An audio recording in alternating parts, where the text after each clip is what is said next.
오늘은 아랫배 호흡에서의 호흡의 길이와 호흡의 기본 자세에 대해서 오늘 중요한 말씀을 나누도록 하겠습니다. 마음이 안정되고 호흡의 훈련 시간이 늘어날수록 호흡은 자연스럽게 깊어지고 길이는 늘어납니다. 그러므로 이런 것은 여러분이 걱정하실 필요가 없습니다. 그렇다면 들이마시는 숨과 내쉬는 숨의 길이를 어떻게 하는 게 좋은가? 우리는 이거에 대해서 다 그냥 아무 생각 없이 그냥 복식 호흡해, 단전 호흡해, 또 어떤 경우는 무슨 호흡해 이렇게 얘기하지만 또 그런 모든 호흡의 종류들이 숨 쉬는 길이와 내쉬는 길이를 똑같이 얘기하고 있습니다. 그러나 이제는 그 생각을 버려야 합니다. 숨을 쉬는 길이와 내쉬는 길이는 그 호흡은 호흡하는 그 지역이나 그 나라의 기후 조건에 달려 있습니다. 그런데 우리는 요가라고 하는 호흡을 통해서 인도에서 요가하는 거 그거 멋진 거야. 그러면 내가 그 요가의 호흡대로 숨을 내쉬고 들이켜야지. 이렇게 생각하면서 가르쳐 왔는데 그것은 정말로 잘못된 발상입니다. 이제는 그 생각을 고쳐야 합니다. 왜 그러냐? 추운 지방에서는 추위를 방지하고 몸의 열의 방출을 막기 위해서 대체로 들숨은 길게, 날숨은 짧게 하는 호흡이 정상적인 호흡입니다. 반면에 요가를 하는 인도 같은 더운 지방에서는 몸의 열의 방출을 빨리 해야 되기 때문에 들숨은 짧게, 날숨은 길게 하는 것입니다. 그런데 이런 것을 모르고 호흡할 때는 들숨을 짧게 하고 날숨을 길게 해야 된다는 그런 상식적인 생각으로 호흡을 하는데 그것은 잘못된 것입니다. 우리가 음식만 보아도 더운 지방에서는 채식 유식이고 술의 도수도 낮은 편이죠. 그러나 추운 지방 시베리아 같은 곳에서는 기름기가 많은 육식이 위주가 되고 술도 독한 술입니다. 그래서 기름기가 많은 육식을 위주로 추운 지방 사람들이 음식을 먹다 보니까 여성들을 보게 되면 나이가 먹게 되면 굉장히 몸들이 다 뚱뚱해지는 것을 느낄 수가 있습니다. 그것은 뭐냐? 기름긴 지방질 음식을 많이 먹은 결과이죠. 또 기름기가 많아야지만 추위를 견딜 수가 있기 때문입니다. 이것은 자연 환경에 적응하는 과정에서 비롯된 하나의 문화 양식입니다.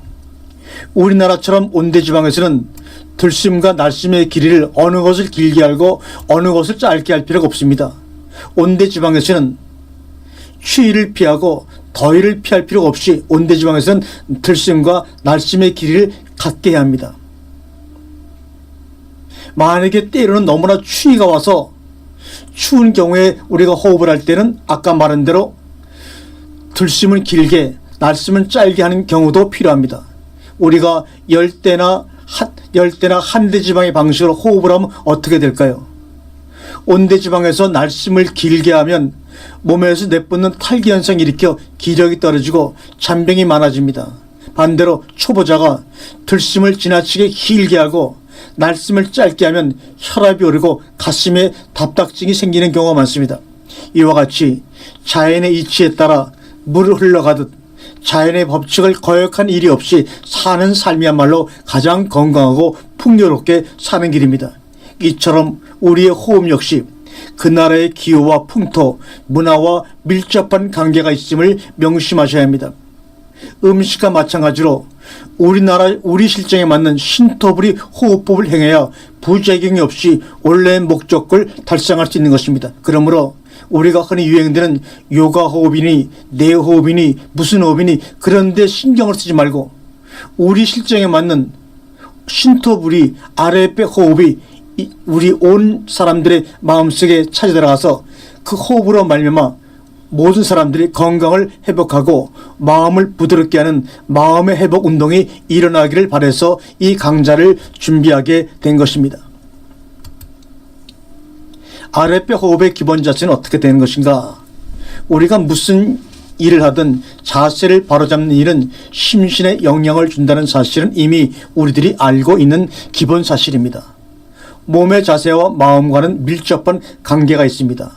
몸을 구부리면 마음이 억눌려지고 몸을 기울이면 마음도 삐뚤어집니다. 그래서 예비 군복을 입고 나가기만 하면 이상하게 점잖던 사람들도 막 잔대밭에 구르고 아무데나 막 소변도 보고 막 그냥 시끄럽게 떠드는 모습을 우리가 봅니다. 뭡니까? 몸이 복장이 마음에 영향을 주기 때문입니다. 자세가 풀리면 마음은 흩어지고 몸이 무거우면 마음도 무거워지고 몸이 뒤로 젖히면 마음은 거만해지죠. 이와 같이 몸의 자세와 마음은 서로 뗄 수 없는 밀접한 관계가 있습니다. 그래서 심신일여라고 하죠. 그런데 우리는 호흡을 할 때 가부좌를 해야 한다 혹은 양반 자세 해야 한다고 마치 정설처럼 얘기를 하나 그것은 반만 알고 반은 바른 소리가 아닙니다. 가부좌는 불제자들이나 요구하는 분들이 가부좌를 주장하나 인도에서 부처님이 앉으신 자세요.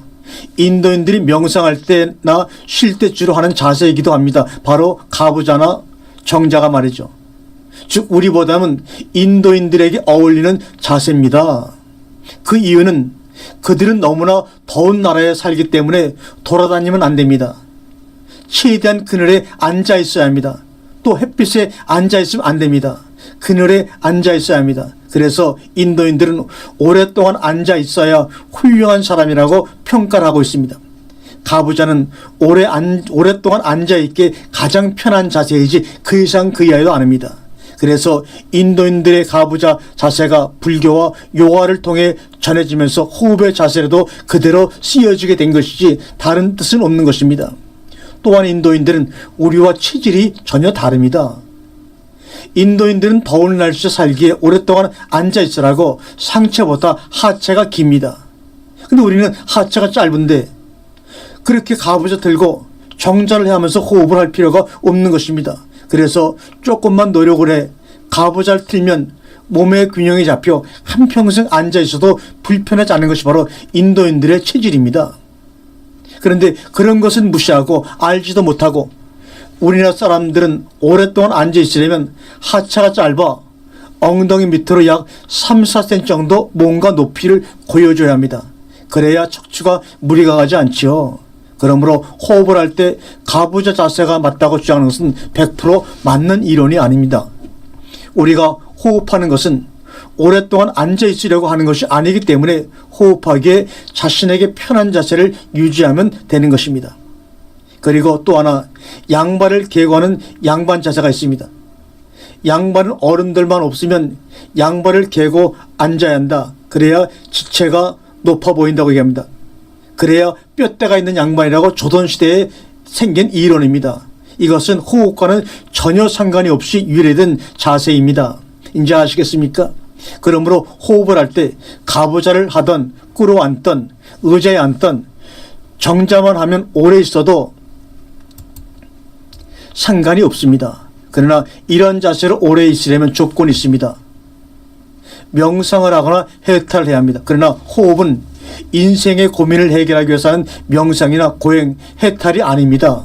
억지로 자세를 만들거나 마음을 단정히 하려고 하면 무척 힘이 듭니다. 왜 우리가 호흡을 하나요? 해탈하기 위해서 호흡을 하는 것이 아닙니다. 우리의 생명을 유지하고 마음을 부드럽고 아름답게 회복하며 신체 건강을 유지해서 하는 것이 바로 호흡 아닙니까? 이거는 일상이요 본능입니다. 바람 빠진 공이나 풍선의 공기를 주입하면 자연스럽게 원래의 모형으로 돌아와 제기능을 발휘하듯 우리 몸도 기운이 빠져 몸과 마음을 유지하기 힘들 때 기운이 차오르면 몸과 마음이 정상적으로 복원이 됩니다. 구부리면 편하던 자세가 오히려 답답하게 느껴져 펴게 되며 기대듯 기울이면 편하던 자세가 오히려 힘들게 느껴져 바로 세우게 됩니다. 이렇게 마음과 자세의 완전한 조화로움 속에서 아랫배 호흡이 제대로 이루어지는 것입니다. 그럼 지금부터 호흡할 때 세 가지 기본 자세에 대해서 간략하게 설명을 드리도록 하겠습니다. 첫 번째는 우리가 바닥에 누워서 호흡할 때입니다. 이때는 베개를 베지 말고 자연스럽게 벌리고 대자로 아주 편안한 자세와 마음으로 누우시기 바랍니다. 처음에는 대개 흉식호흡이나 복식호흡을 하게 되는데 올바른 아랫배 호흡을 위해서 정확한 아랫배 위치를 찾아야 합니다. 자, 누웠습니다. 손을 대자로 벌렸습니다. 여러분의 배꼽을 중심으로 배꼽 윗부분에 한 손을, 배꼽 아랫부분에 한 손을 대고 호흡을 해보세요. 자, 보겠습니다. 이렇게 됩니다. 배꼽 윗부분에 한 손을, 배꼽 아랫부분에 한 손을 대고 호흡을 합니다. 누웠다고 생각해 보시기 바랍니다. 그러면 아래쪽으로 집중이 되고 부풀어 오르는 것을 느끼고 기운이 더 아래쪽으로 가게 됩니다. 누운 상태에서 마음속으로 꼬리뼈, 여러분 엉치 뒤에 꼬리뼈 뒤쪽에서 앞쪽을 보며 풍선이 부풀리듯이 아랫배를 부풀립니다. 이때 힘을 은근하게 가해서 밀면 됩니다. 혹시 복근이 경직되거나 아랫배 힘이 없는 경우는 진폭이 없으므로 가볍게 해야 점차적으로 시간이 지나서 진폭이 커집니다.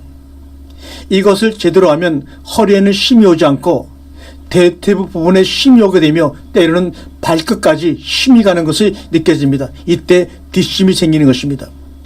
혹시 배꼽 아래로 호흡의 진폭이 잘 느껴지지 않으면 배꼽 아랫부분에 책이나 돌 등을 얹어 넣고 연습하면 좋은 결과를 볼 수가 있습니다.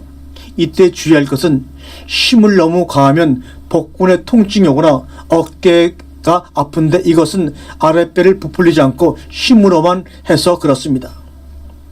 따라서 은은하고 지긋하게 힘을 줘야 합니다. 두 번째, 서서 호흡할 때입니다. 가장 중요하고 일반적으로 보편적인 자세입니다. 대개 서서 호흡한다고 하면 똑바로 서는데 이것은 잘못된 것입니다.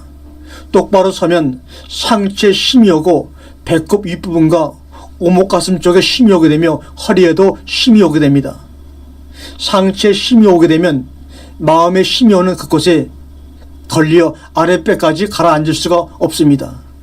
즉 가라앉았다고 해도 그것은 생각 속에서 이루어진 것뿐입니다. 그러면 바르게 선 자세는 어떻게 해야 되는가?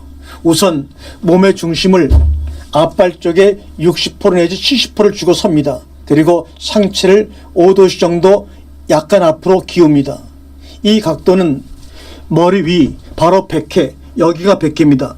백회 정수리에서 직선으로 용천 위쪽 발등으로 떨어지도록 해서 약간 5도씩으로 기울어진 자세입니다. 이때 힘은 바닥에만 밟게 되고 몸통은 조금도 힘을 느끼지 않게 됩니다. 몸의 어떤 부위도 힘을 느끼지 않은 상태에서 몸이 가볍게 되도록 하기 위함입니다. 그냥 서 있는다고 해서 모두 올바르게 서 있는 것이 아닙니다.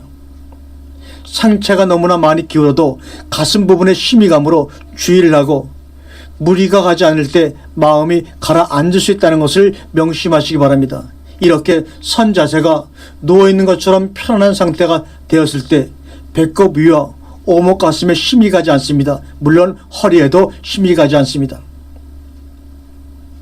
지금은 이렇게 이론적으로 이렇게 할 수가 없지만 여러분 후에 시간이 되면 여러분과 함께 직접 이 자세들을 실제로 실습을 해볼 수 있는 시간을 가질까 합니다. 세 번째, 앉아서 호흡을 할 때입니다. 앉아서. 앉아서 오래 있어야 할 경우 결가부자가 좋으나 다리에 경직이 심하거나 어려운 경우에는 반가부자나 정절해도 상관이 없습니다. 그러나 이 자세 역시 섰을 때와 마찬가지로 허리를 편 채 약간 앞으로 숙여서 온몸을 최대한 힘을 빼야 합니다. 머리 위 정수리 부분에서 직선으로 해음부와 만나도록 하는 자세입니다. 그러면 상체에 힘이 실리지 않고 오목 가슴에 힘이 가지 않으며 마음이 가라앉게 됩니다. 상체에 힘이 남아있으면 마음이 곧 그곳에 걸리게 됩니다. 그리고 정신이 흩어지거나 잡념이 들면 골반이 무너지고 척추가 자기도 모르게 휘어지게 됩니다. 척추가 휘면 오목 가슴에 힘이 맺히고 답답증이 생겨 마음을 가라앉힐 수가 없습니다. 그래서 허리도 펴고 골반도 가능한 표현입니다.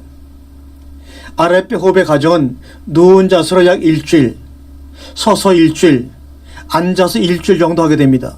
처음부터 초보자가 서거나 앉아서 하면 호흡이 제대로 되지 않습니다. 그러므로 누운 상태에서 편하게 호흡이 익숙해지고 진폭을 느끼면서 서서 하고 다음엔 앉아서 하는 것이 자연스러운 훈련 방법입니다. 앉아서 호흡이 잘 되면 다양한 동작에서 이제 아랫배 호흡을 응용할 수가 있습니다. 그리고 이 세 가지 기본 자세를 행할 때 반드시 주의할 것이 바로 5가지입니다. 첫 번째, 머리는 반드시 세워야 한다.